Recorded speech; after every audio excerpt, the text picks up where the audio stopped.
Hello guys! Good morning! This morning guys, i-share namin sa inyo paano magawa ng ito guys, sanipa or fascia board.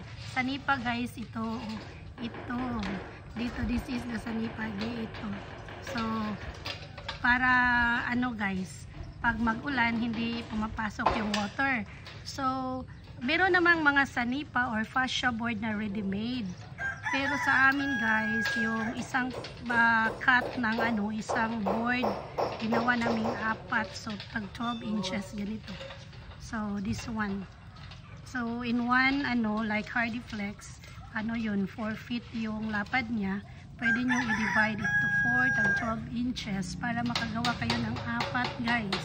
So, mas makamura kayo kaysa bumili kayo yung ready-made na yung cutting niya, kay mas mahal yun. Pero ang lang is kayo na ang mag-cut so that you can make it 4. So ganito yun guys. Then pwede na lagyan ng gutter after, pwede lang man o later na yung gutter guys. So this is tipid tips guys na mas makamura pag ikaw lang ang mag-cut. Kasi sa isang board, 4 ang magawa mo. So, it cost you around 500 pesos lang, 550.